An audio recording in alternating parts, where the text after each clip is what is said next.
انا ما كنعرفكش، ولكن اللي عارف متاكد واحد انت بغيتي واحد النهار تفيق ودير كاع داكشي اللي تابعك، ودير كاع داكشي اللي خصك دير وتزيد كثر. تصلي صلاتك، تمشي لاصال، تاكل مزيان، تراجع، تحفظ، توجد لشي كونكور ولا شي امتحان اللي كان تابعك، تمشي لخدمتك وانت مرتاح، تبدا وتطور شي مشروع اللي كنتي شحال هادي وانت كتفكر فيه، وتحقق كاع دوك الاهداف والطموحات اللي عندك في عقلك. ولكن هادشي ما كاينش، حيت ملي كتحل عينيك الصباح وانت باقي في بلاصتك في فراشك كتعرف بلي كاينه فيك شي حاجه اكبر من هذوك الطموحات وهذوك الاهداف، وهي اللي خليك ما تحققش وما توصلش لهذوك الطموحات وهذوك الاهداف اللي عندك في عقلك. هاد الحاجه هي هذاك الكسول اللي ساكن فيك. غادي تكون تفرجتي بزاف تاع الفيديوهات وسمعتي بزاف نتاع النصائح والحلول لهذا الموضوع، ولكن غالبا هذوك النصائح وهذوك الحلول اللي خديتي هما حلول سطحيه، لانهم فقط كيعالجوا الاعراض نتاع هذاك الكسل اللي فيك او هذاك السيد الكسول اللي عايش فيك، ولكن عمرهم ما كيعالجوا المشكل بنفسه، هذاك الكسول اللي عايش فيك. غالبا المغربي فاش كيسمع كلمه كسول يتخيل في عقله واحد مكلخ، واحد غبي، واحد ما كيجيبش نقاط مزيانين، لانه غالبا في الصغر تلقى من عند المدرس نتاعو او المعلم او الاستاذ هذه الفكره نتاع انت كسول حيت ما جبتيش نقطه مزيانه. فالكسل تيربطوا بنقطه مزيانه وايضا تيربطوا بالذكاء في القسم، ولكن لا، الكسل هو اكبر من هذا. الكسل هو واحد المجموع نتاع واحد العادات، واحد الانماط نتاع العيش ولفتيهم من عقلك وبقيتي كتعيش بهم، فلهذا هذاك الكسول اللي عايش فيك بدا تيكبر وتيكبر مع الوقت. ولكن لا، الكسل امر طبيعي فينا كاملين، وعلى حسب كل واحد تيختار واش يخلي هذاك الكسول اللي عايش فيه صغير وهو متحكم فيه، ولا يكبروا بسبب العادات والانماط اللي مولف كيدير في حياته ويخليه يكبر عليه وهو اللي يولي كيتحكم فيه. ففي هذا الفيديو غادي نقول لك منين جا هذاك الكسول اللي ساكن فيك دابا، هذاك الكسول اللي ما مخليكش تحقق شحال من طموح وشحال من هدف عندك في عقلك. هاكا غادي تعرفوا مزيان، وملي تعرفوا مزيان يسهل عليك التعامل معاه وتقدر تجري عليه من حياتك ولا تخليه معك، انت كتختار. فاول نقطه، منين جا هذاك الكسول اللي عايش فيك؟ ابتداء خصنا نفهموا بان العقل البشري هو مبرمج على الراحه والامان وما مبرمج على التطور والنمو.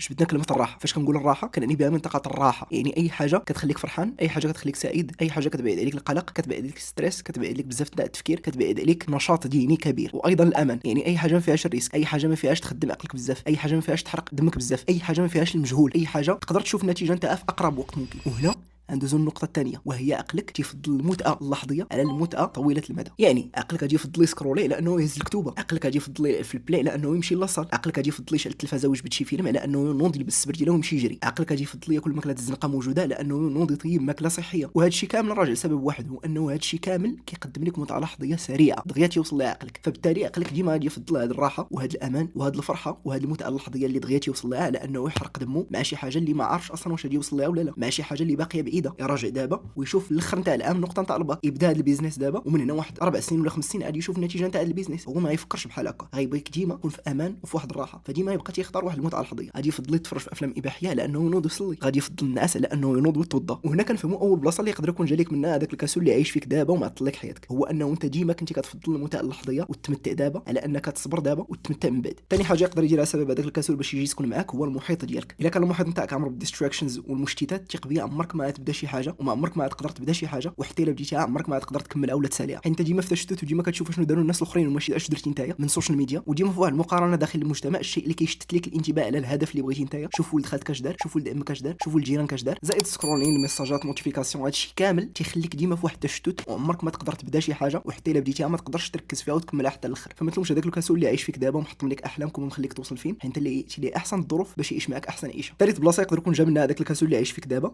هو انك نقولوا انت فتي هذيك القضيه نتاع المتعه اللحظيه. قررتي واحد النهار تبدا وبديتي غادي كتقرب من المتعه طويله المدى وبغيتي تركز في شي حاجه وبديتي غادي بعدتي على ديستراكشنز، بعدتي على المشتتات وبديتي كتمشي وكتشوف شويه نتاع الطريق شويه نتاع الضوء. ولكن هنا عقلك كيدير واحد المساله سميتها المقاومه باش يخليك في منطقه الراحه كما قلنا، لانه عقلك مبرمج على الراحه والامان ليس على النمو والتطور. وهذه المقاومه هي اللي كتصيفط لك التسويف. فاش كتبدا كتقول حتى لولة العام عندنا نتريني، حتى لبدايه العام عندنا نصلي، حتى رمضان عندنا نصلي، حتى يكونوا ندير فلوس ندير هادي، حتى ندير كذا ندير كذا، هذا الشيء كامل هو راه مقاومه. عقلك تيقاومك باش ما تنوضش دير هذيك الحاجه في نفس هذيك اللحظه اللي كنتي كتفكر فيها. والمقاومه تقدر تجي على شكل اخر اللي هو اعطاء الاعذار. لا انا ما كنعرفش هذه اللغه، لا انا اليوم، لا انا يلاه رجعت من الخدمه بلاتي حتى نسالي هذا الفيديو، خصني نكون بعدا كنعرف هذه المساله هذه، لا انا ضعيف، لا انا ما عنديش الصحه لهذا الشيء، لا انا ما عنديش الخاطر لهذا الشيء، لا دوك احسن مني، لا دوك داروا هذا الشيء حيت هما تيعرفوا لهذا الشيء، هادشي كتزاد عارف ليه. هادو كامل اعذار كنعطيوهم لراسنا فقط باش يخلينا عقلنا واحلين في نفس البلاصه وما نزيدوش لقدام وما نزيدوش نخلعوه، باش يخلينا في منطقه الراحه ديالو. ويقدر المقاومه تجي على شكل صوره اكبر من صوره الموضوع الحقيقيه. عقلك كيبغي يخلعك وكيبدا كيعطيك شي افكار كبيره على الصوره الحقيقيه للموضوع باش انت اصلا تخلع وما تفكرش دوز في هذيك الطريق واصلا ما تمشيش فيها من النهار الاول. لا راه غادي يضحكوا عليك، لا راه يشوفوا فيك، لا راه ما غادرش تهضر، لا راه بدك تلعتم، لا راه غادي تطيح قدام الناس، لا راه غادي تعثر. وهذا الشيء كامل فقط باش يخلعك عقلك ويعطيك صوره اكبر من الصوره الحقيقيه للموضوع. الصوره الحقيقيه كتكتشفها ملي كتبدا كدير الخطوه الاولى وكتشوف بان الموضوع سهل وماشي كيف ما تخيلتي في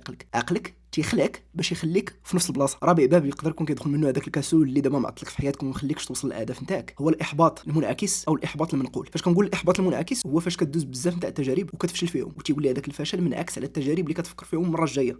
فاش تبغي تبدا شي بيزنس، فاش كتبغي تدخل لشي فرض، فاش كتبغي تبدا كتراجع، هذا الشيء كامل تينعكس عليه الفشل اللي دوزتي في التجارب اللي قبل. اي انه عقلك غادي يفهم بانه انت في كل مره كتدخل شي تجربه كتفشل فيها، فعقلك غادي يقول لك بلاش ما تحاول من الاول، فكتبقى في بلاصتك كتولي كسول. اما الاحباط المنقول فهو كيجي من الناس اللي دايرين بك انت بلا ما تجرب، انت راهي فاشل، انت راهي كسول، انت راهي مكلخ، اصلا ما غاديش تطفروا، انا وما درتهاش وانت بغيت ديرها. هذا الشيء كامل افكار من المحيط نتاعك وافكار من الناس اللي دايرين بك تيعطيوهم لك فتينقلوا لك هذوك الافكار وتينعكسوا بطبيعه الحال على التجارب اللي تدخل فيهم، فكتقول بناقص هذاك وما دارهاش واش انا نديرها وتيبان هذاك الكسول اللي فيك. كاين واحد الباب نقدروا نقولوا بانه حتى هو يقدر يدخل منه هذاك الكسول اللي عايش فيك، هو قله النوم او النوم الغير صحي، ما كتنعش مزيان وديمائيا. اكيد هادشي ينعكس على التركيز نتاعك، الصحه العقليه نتاعك والصحه النفسيه نتاعك وحتى الصحه الجسديه نتاعك. غتكون منهك، ما قادر دير والو، ما باغي دير والو، ونفسيتك مدمره، وداكشي علاش انت كسول، حيت ما كتنعش مزيان. واحد الباب اخر حتى هو مهم خصنا نذكروه، هو النفس. هذه حتى ما تنساهاش لانها سبب كبير في تحطيم العديد من الاهداف. النفس بغات تلعب، بغات الحرام، بغات التفليه، بغات تضحك، بغات تزهى، بغات تخرج عليك، فبالتالي هذه طريق يقدر يسلكها هذاك الكسول اللي عايش فيك باش يوصل لك ويسكن فيك. كان هذا هو الفيديو ديال اليوم، انا وريتك الطريق اللي يقدر يسلك هذاك الكسول اللي عايش فيك دابا ومحطم لك احلامك وما مخليكش توصل للعديد من الاهداف. فانت كتختار،